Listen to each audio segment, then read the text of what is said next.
Suspense. And the producer of radio's outstanding theater of thrills, the master of mystery and adventure, William N. Robson. You will have difficulty believing what you're about to hear, but it is true. Names and places have been changed to protect not only the innocent, but the terrified. For this is the actual circumstance of a man who walks in the shadow of death, and because of the nature of our laws, can find no protection from the person who threatens to kill him. He lives today, if you can call it living, in a great American city, not knowing from one minute to the next when his assailant may strike. Upon his horrible predicament, we have fashioned a chilling story of suspense. And now,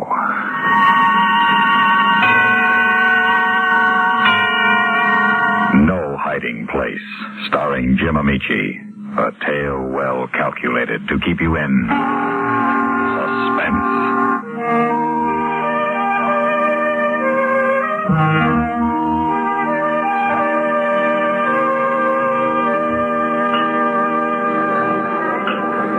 Shall I order more coffee, Mrs. Marshall? No, thanks, darling, but say it again. More coffee? No, silly. Mrs. Marshall. This is Edward Marshall. I love to hear it. So do I, Mrs. Marshall. Oh, Eddie, darling, we've got so much to celebrate tonight. Your promotion, our second anniversary. Our second anniversary. Oh, we've been married a whole 2 weeks. Sue, darling, do you realize that at this rate we'll celebrate our golden wedding anniversary before we've been married a year? Our golden wedding day. Oh, darling, it's so wonderful to be able to look forward to it. The real one, I mean. Sue, what's the matter? That man. Where? Over there at the bar. For a moment, I thought it was... Carl? It can't be. Silly of me. Oh, just look at this dress. Coffee all over it. Here, let me help. That couldn't have been Carl, could it? Of course not. But even if it was, you're not married to him anymore. No, and I never want to see him again. That's why I left New York, to get away from him. Oh, such a mess. Darling, I'll have to go to the powder room to clean this off. Do you mind? Take your time, darling. Oh, waiter. Check, please. What's your hurry, Eddie? Early yet. Who are you? Carl? Carl Myers. What? I thought... That I was in New York? Not since Sue ran out on me. Just took me a while to catch up with her. You followed her here? Yeah. Maybe we'd better get one thing straight right now. Sue wants no part of you. She never wants to see you again. No? Then you poisoned her mind against me. How could I? I don't even know you. I don't know anything about you. You don't have to know anything to make up lies about me. Lies? Look, Myers, this is ridiculous. Why should I make up lies about you? How else could you have taken her away from me? What do you mean, take her away from you? I mean, you broke up my marriage with lies. Broke up you... Well, I never even met Sue until months after she divorced you. That's your story. Now, look, Myers, whatever went wrong with your marriage had nothing to do with me. But I'll bet it wasn't Sue's fault either. Are you accusing me? If you want to put it that way, yes.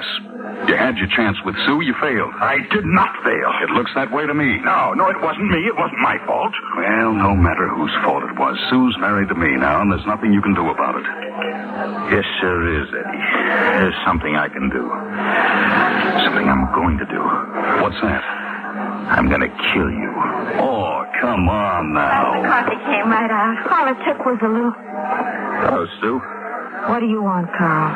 I just happened to be in town on business. Your business wouldn't bring you to this town. Well, I changed jobs, you see. And... You got fired, more likely. Sue, I think we better be going. Let me buy you a drink, just for old time's sake. I saw enough drinking when I was married to you. Eddie, let's go, please. Eddie, What? remember, I'll be singing you.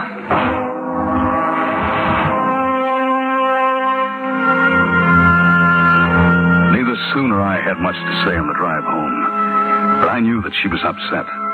By the time we reached home, she had quietly torn her handkerchief to shreds. Hello, Louie. Good dog, Louie. Honey, has he been fed today? Oh, yes, I fed him at noon.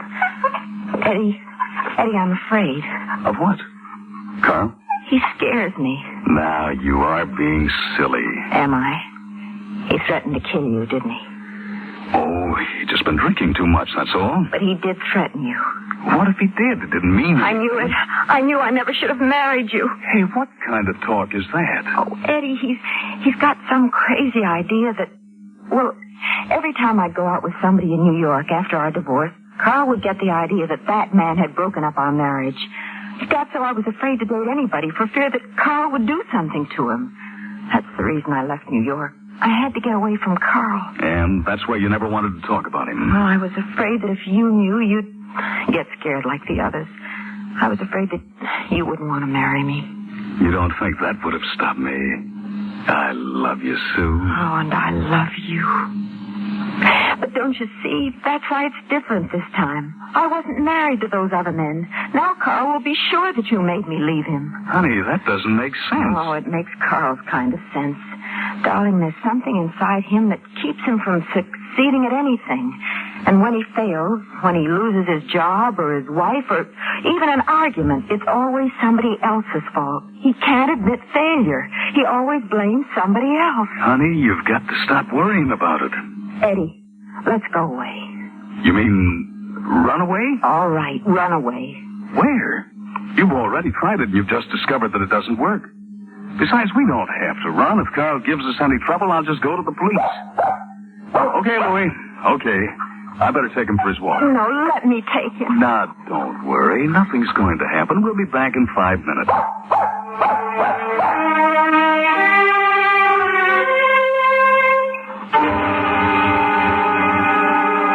Louie had almost completed his inspection of the neighborhood when I suddenly realized that someone was following me. Quiet, Louie. Quiet, boy. Who's that? Who's there? Hello, Eddie. Surprised to see me again so soon? Quiet, Louie. Look, Myers, why don't you go back to New York and leave us alone? Sure. Just as soon as I finish the job I came here for. So go ahead and finish it and get out of our lives. You wouldn't want me to do that right now, would you, Eddie? Put that away. I thought you might want to see it.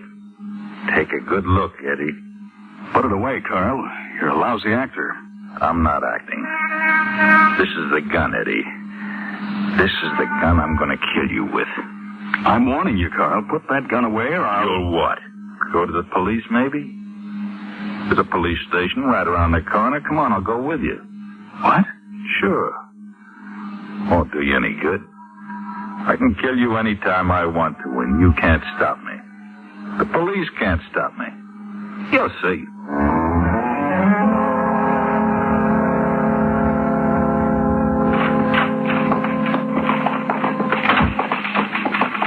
Sergeant, I need a little help. All right, son. What's the trouble? This man just pulled a gun on me and threatened to kill me. Is that right? Sergeant, if I threatened to kill my friend here, would I follow him into a police station right afterwards? You two guys know each other? Not exactly, but I'm married to his ex-wife. Oh. One of them, huh? Look, why don't you both just go home and sleep it off? But I told you, he's got a gun. You got a gun, mister? Of course not. You heard him. Search him. You'll find it. No, can't. Unless you've got evidence, or maybe a witness. What do you mean? Well, did anybody hear him make this threat? No. Can you prove that he's carrying a gun? Do you know where he bought it? No. Then I can't help you. I don't see why not. You're a policeman. Isn't that what policemen are for? Son, we got our orders.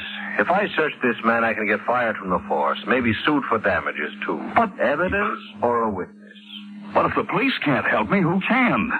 Right now, son, nobody can help you. That's right, Eddie. Like the sergeant says, nobody can help you. Nobody.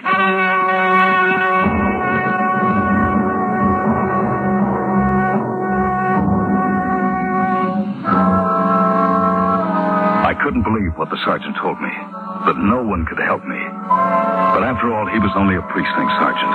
So the next morning, I went straight to police headquarters, to the Homicide Bureau. I was sure I could get help there. Well, it's like this, Mr. Martin, is it? Marshall. Well, it's like this. We can't pick this guy up for intent to kill just on your say-so. If we did things like that, every man with a grudge against his next-door neighbor would be down here claiming the guy had threatened to kill him. But Carl Myers did threaten me. Yeah, that's what you say.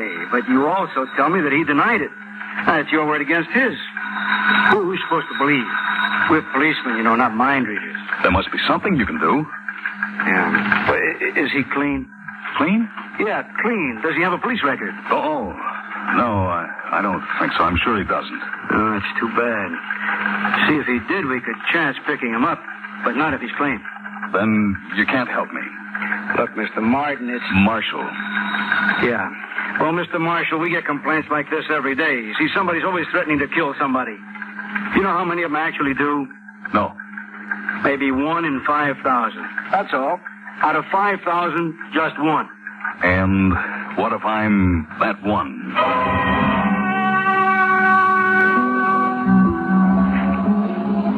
The detective had no answer to that question. A big help he was, sitting there picking his teeth while a madman stalked me. It was then that I thought of another possible answer. Carl certainly acted like a man who belonged in a mental institution. It might be just possible to have him committed. I hurried over to ask my lawyer. Well, what do you think? Will it work? Well, it's entirely possible, Eddie. Now, of course, it might not be advisable. But why not? If Carl were committed, he couldn't shoot me. Yes, if he were committed. But you just... Yes, I said it is possible, Eddie. Of course, there's no assurance that such a proceeding would result in commitment. But there is a chance, isn't there? Yes, there's a small one. I guess any chance is better than none. No, not necessarily, Eddie. To have Myers put away, you see, you'd have to sign the charge sheet against him. Now, he has the right to examine that, to learn the identity of his accuser. And if committed, which, as I said, is unlikely, he would almost certainly be released within, 2-3 months. Madder than ever. Exactly. So, Eddie, my advice is to drop the idea.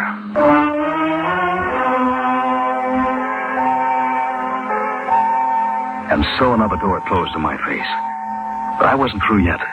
There was a higher authority which could order the police to arrest Carl, the district attorney. But, Mr. Marshall, even if we found a gun on this man, we couldn't use it as evidence against him. The law won't let us. That's crazy. What kind of a law is that? It's a decision of the state Supreme Court. Similar rulings have been handed down in several states.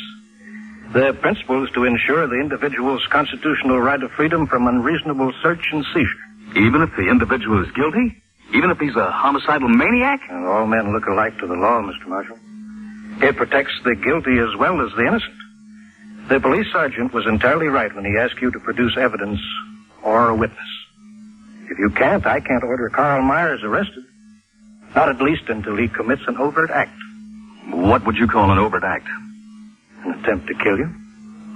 You mean I've got to get murdered before you can help me? Well, let's hope it doesn't come to that.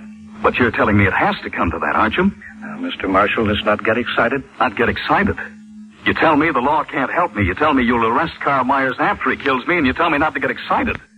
How would you like to be in my shoes right now? Suppose you tell me that. Well? Mr. Marshall, just between us, I'd be scared to death.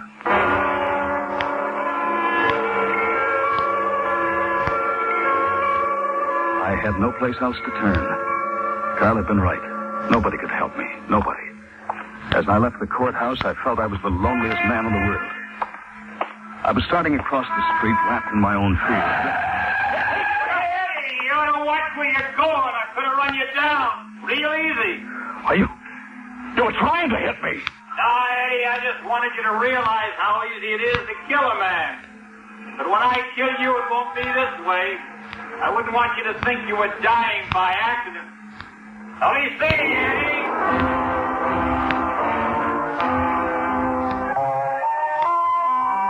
I was a bundle of nerves when Sue picked me up at the office. So upset I had to let her drive. There's only one thing I can do. What's that? Get a gun and kill him. Eddie, you couldn't. Why not? The law protects him, it protects me the same way. And what about afterwards? Afterward, I'd still be alive. And you'd be a killer. You'd be arrested, tried for murder. Is that what you want? Well... Tell me honestly, Eddie. If you had a gun in your hand this minute and Carl in the sights, could you pull the trigger? No. No, I guess I don't have that kind of guts. I'm glad.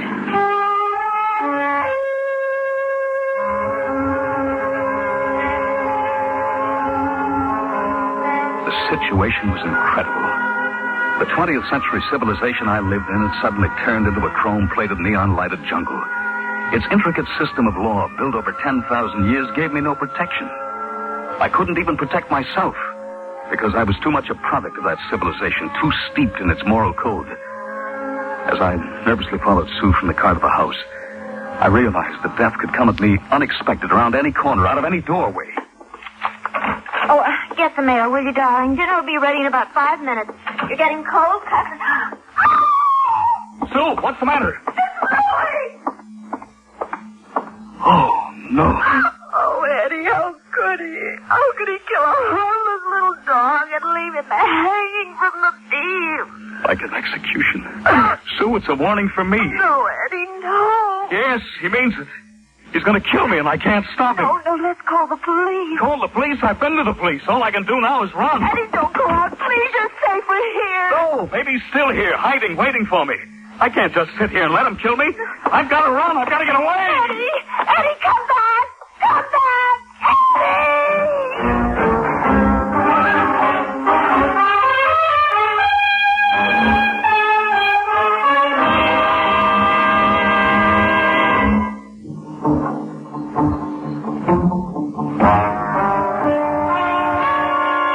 The sight of the dog hanging in the living room had completely terrorized me. Now I was operating solely on fear. My only thought was to find the crowd and lose myself in it. The only way Carl would dare try to kill me would be if he could catch me alone. Just ahead of me, I saw a crowd coming out of a theater. I hurried to join them, elbowed my way toward the box office. Inside, I'd be surrounded by people. I'd be safe. One, please. That'll be $1. Carl. $1, please. Oh, it can't be. It can't. Don't hold up the line, please. You want a ticket or don't you? I backed away from the window in horror. Through the glass, the ticket seller's face, Carl's face, leered at me. I turned and ran. Can't be Carl. It is. Am I going crazy? I can't take a chance. I've got to get out of this neighborhood. That bus. Hey, driver, wait. I want to get on. Fares, please. Have your fares ready. How much is a round trip to the end of the line and back? We're not coming back, Bud. We're going to the barn. You can. Let me off. What's the matter, buddy? Let me off. Open the door. I've got to get off. Okay. It was crazy. The driver couldn't have been Carl. Carl couldn't be everywhere. In my panic, I was imagining things. There was a slight resemblance, that's all. I looked around. I was alone. The street was dark, deserted. There was a neon light a block away, and I started toward it. My footsteps echoed in the quiet street. Or was it an echo?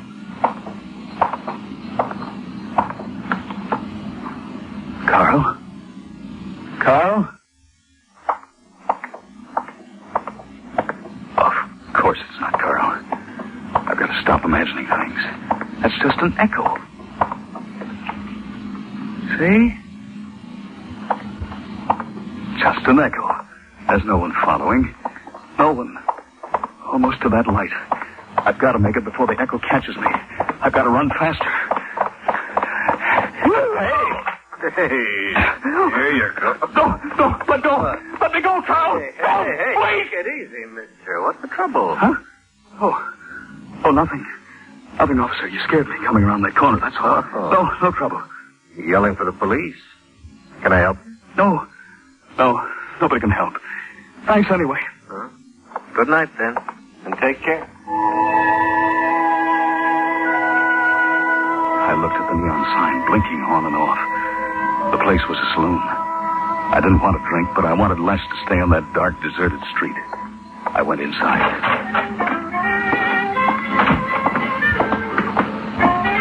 What will you have, mister? A cup of tea, please. Tea? Hey, look, we got booze and we got beer. Which have you had? Oh, I guess booze. Yeah. Yeah? Small glass, isn't it? Oh, we got bigger? No, thanks. This is adequate. I'm glad somebody thinks so. Another one? Thanks. Yes, I will.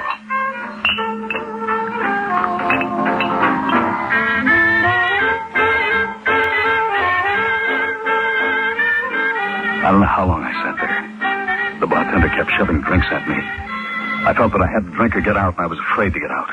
Carl would be looking for me. Sooner or later, he'd find me, but I wanted to put that moment off as long as possible. Time was passing too fast. The hands of the clock behind the bar crept closer and closer to 2 o'clock. I dreaded the coming of that hour. It's closing time, Bud. 2 o'clock. Give me another drink. I'm sorry, I'm closing up. But you gotta let me have another little drink. Look, you had enough. And besides, I lose my license if I sold you a drink after hours. Huh? Well, let me tell you a story then. The funniest thing happened. I'm sorry, mister, we're closed. That's all right. I was just looking for my friend here. Carl. Ready to go, Eddie? No, not with you. Oh, now, come on. Eddie, it's late. Well, I'm sure glad you showed up, mister. I hate to see him leave here like that without somebody to steer him home, you know what I mean? I know. We have this problem with him all the time. Bartender, he's lying. I don't drink, honest. Oh, sure you don't. Please, he's gonna kill me. Is that right? Come on, let's go, Eddie. No, please, don't let him kill me. Give me a hand with him, will you? Sure. Hey, glad to get him out of here. I gotta close up. Oh, come on. Oh, he's gonna kill me, I tell you. He's got a gun. Does he always get this wild? Yeah, usually. That's why we try to keep him from drinking. You know how it is. Oh, don't believe him. Boy, I sure do know how it is. Well, here he is. Good luck. Bartender, don't go away. Don't leave me with him, please. All right, Eddie. Let's get it over with. Into the alley there. Everything working perfectly for you, isn't it, Carl? Sure it is. Into the alley. All right. Go ahead, shoot me. But what'll that prove? You'll still be a failure. What? You can't face it, can you?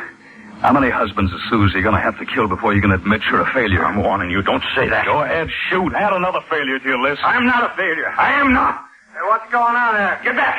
Get back or I'll kill you, too. Stop it, mister. No, get back. Get back, Cobbler. He's dead, officer. Carl's dead. Yeah, it was him or me. Mister, do you realize that crazy guy could have killed the both of us? You ought to be more careful, the friends you pick up in bars.